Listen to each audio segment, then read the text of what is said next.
climb on up to all fours. And get right into a few cat-cows, Vidalasanas, inhaling arch. Root rise, exhaling, scoop the belly round. Again, inhale, pull the chest forward and up. Exhale, stretching into the mid and upper spine. One more just like that.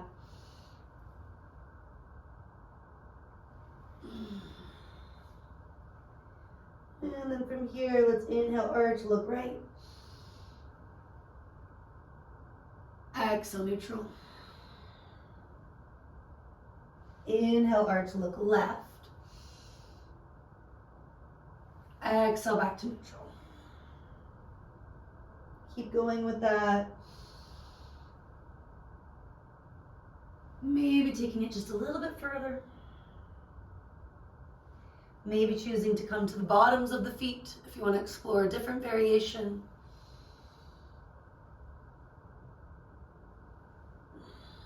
Perhaps one more time, or just lingering where you need to linger.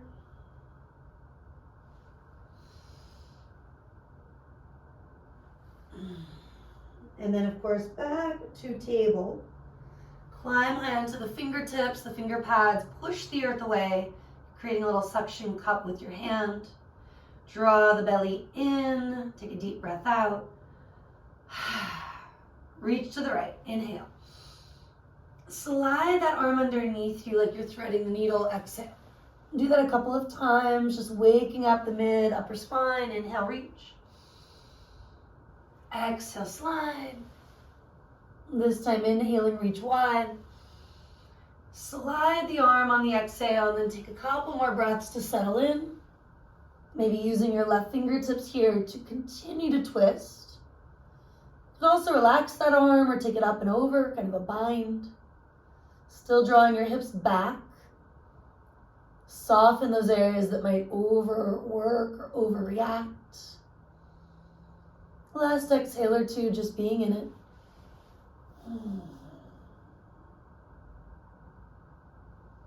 And then an inhale or two to help you rise.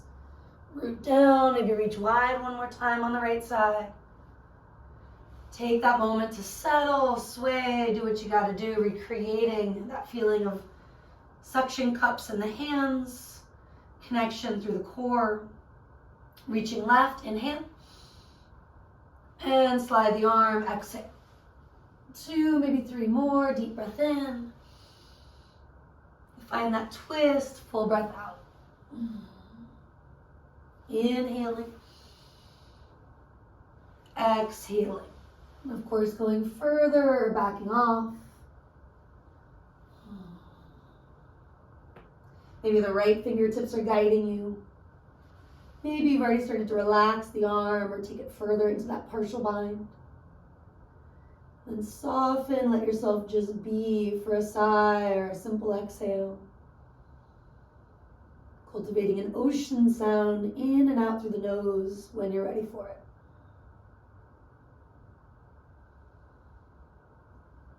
Using that on the next inhale or two to root and rebound. Maybe reaching left. And then softening, letting it go. From here, turn your hands towards you, so your fingers are pointing towards your knees. If fingertips are a little too close to the knees, adjust a bit. Maybe just some arches. And then that rounding sensation.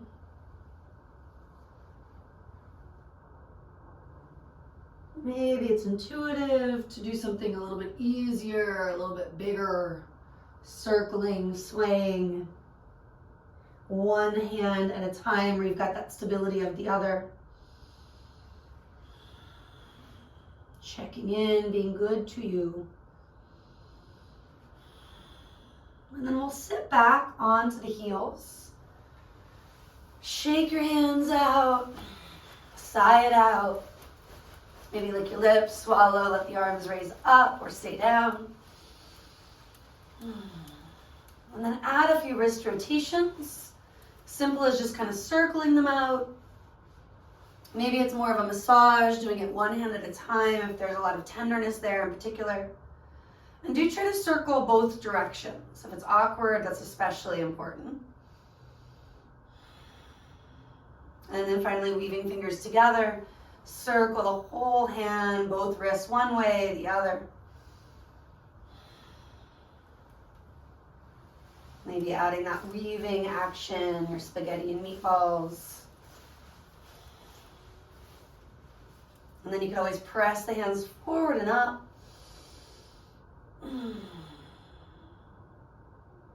From there, release the arms all the way down. We're gonna walk our hands forward a few inches, like you might have done in your puppy dog or your cat cows. Curl the toes the other way, stretching out the balls of the feet. Now with the weight of the body, it's intense, so if you need to come up and back down once or twice, do. But trying to stay for the next several breaths if you can. Circle the arms, reach it up. Integrating all sides, exhale, hands do come down. Inhaling, reach. Exhaling, release. One more on your own, big inhale. Letting something up and out, big exhale.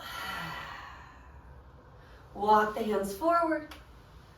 A little release or big release of the feet, maybe crisscrossing or just tapping. And then taking it slow, find your way back to down dog. You can always pass through something first. Revisiting child's pose, puppy dog, adding a Sufi circle or two each way.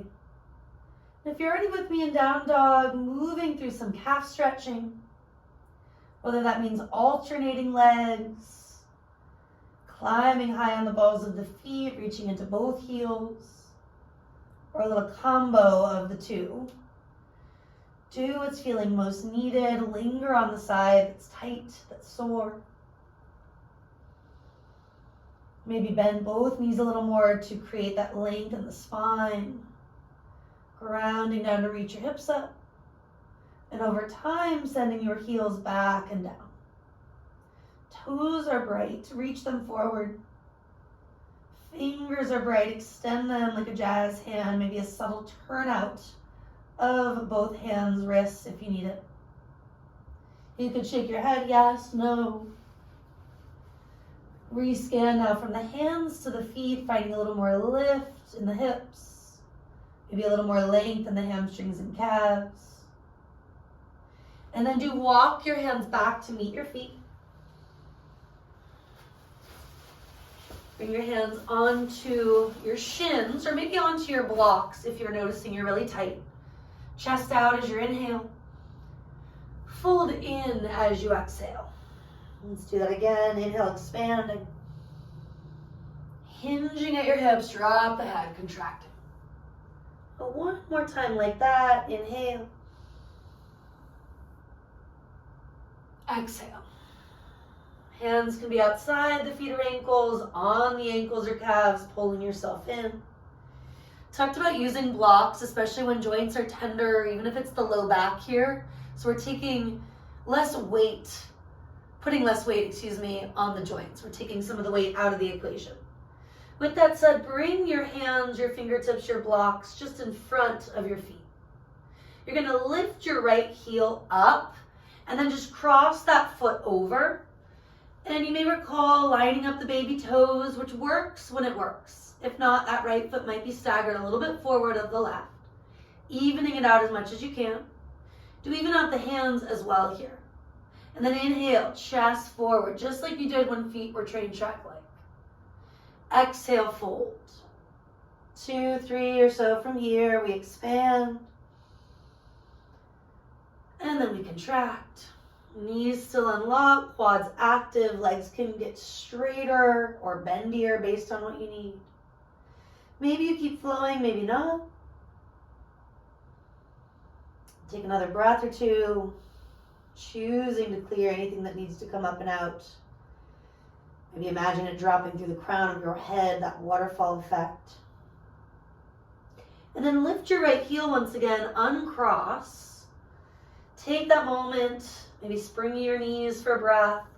Eventually popping the left heel, crossing it over as best you can, aligning baby toes, but not necessarily. What do you need to make it sustainable? Evening out the hands, the blocks, chest out as your inhale. Hinging and melting, folding as your exhale. 2, 3 or so like that. Noting it could be a very different story from side to side. In many ways, it's from IT band to IT band, the outer thigh, hip region. If you're dealing with tension, tenderness in the low back, the hips, this one can be especially nice. But usually afterward, not necessarily during. And we can always bring our hands into a different spot that helps to complement the stretch. Lingering just a little bit longer before uncrossing. Or revisit a certain phase of this as needed. For most of us, knees are springy, quads are active, hands come to hips. Lift halfway, exhale everything out.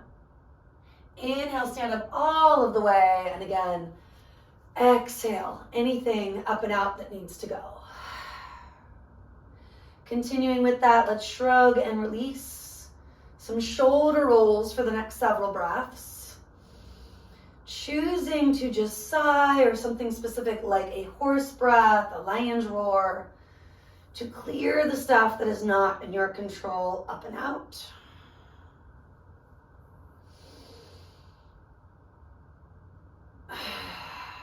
Maybe one shoulder at a time or reverse direction.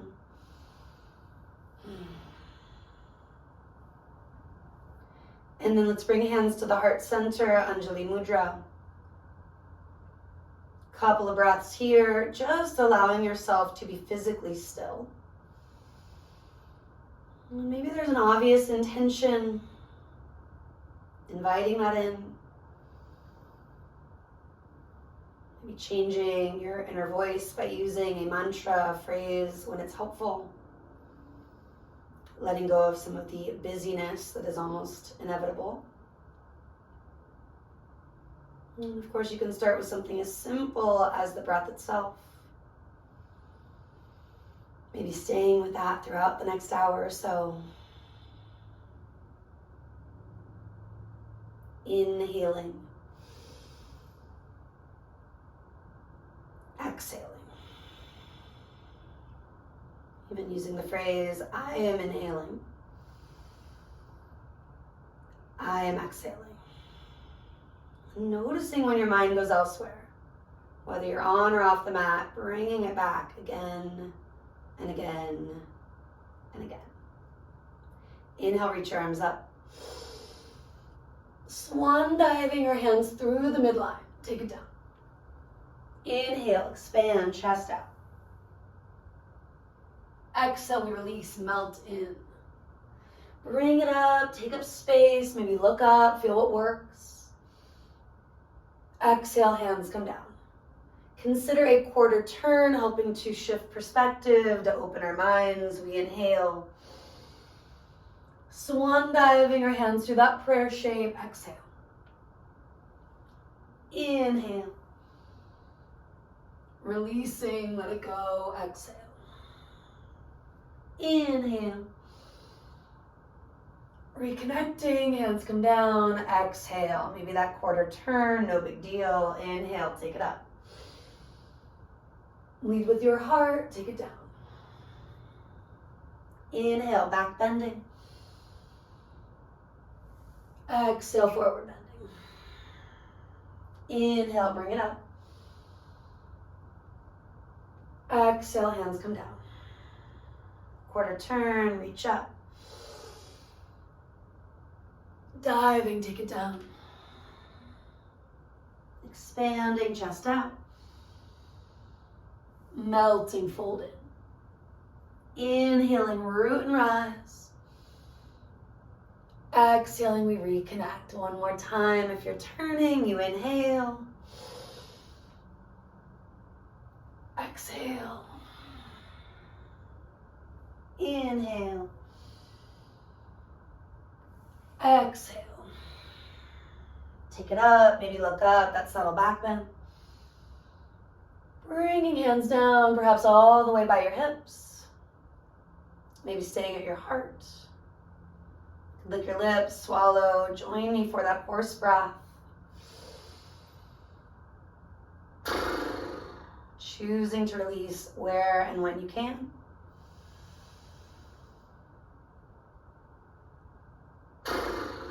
See your intention. Really bringing it with you as much as possible.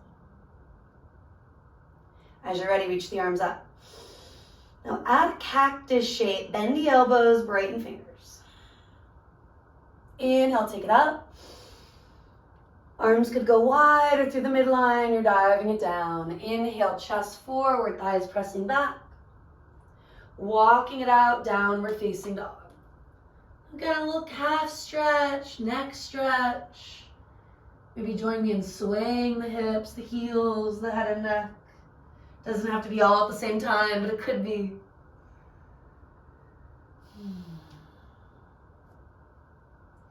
Creating a sense of lifting, lengthening from the ground up. One more breath in, one more breath out. Any variety you need. Take it forward, plank pose. Now just for the first one, rock, sway. Find that strong, long line from the heels to the crown. I read yesterday that a woman broke the plank record, the world record. It was the one on the forearm variety, but she did it for, I don't even know, I forget now, 6-8 hours. So 6 to 8 breaths just doesn't seem like a lot after I read that. From your plank, push back, down dog. No, some days our wrists are thinking it is too much. Part of that forearm variety, if it's best, take it. That could be at any time instead of plank as an alternative. Not necessarily easier, just different. Shifting forward for most of us, keeping thighs lifted. If you need it, knees come down. Elbows are going to graze the ribs, lowering just halfway, chaturanga push-up. Inhaling, find your way again to plank or modified plank. Exhaling, could be to a down dog, could join me for a puppy dog, whether thighs are lifted or not. Inhale, take it forward. Strong core, bring it with you, lower halfway.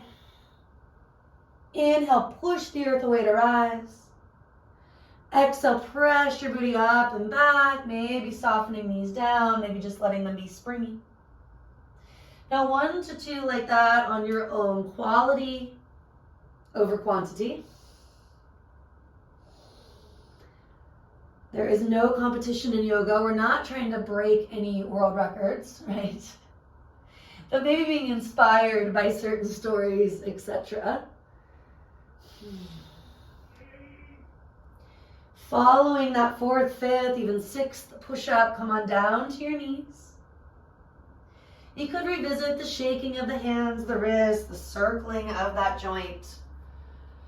Take a moment, maybe shrug, release the shoulders. And then we're just going to walk the right fingertips back. You're going to reach the left arm up as you lift the hips, the heart. You could look down, forward, or up. With an exhale, sit yourself down, relax everything. Inhaling, walk the left hand back and expand. Exhale, release everything down. Take both arms now forward and up. Exhale, both hands back and down, using fingertips, those suction cups, root to rise. Inhale. Exhale. Both arms again forward and up. Hands come down, root to rise. Inhale. And exhale. Last time, just like that. Reach the arms forward. Taking them all the way back and down. Lift the hips, the heart, maybe start to release the head. And exhale everything back down. Inhaling, walk your hands forward. As you're ready, curl the toes, lift your hips, push back, down dog. Inhaling, high on the tippy toes.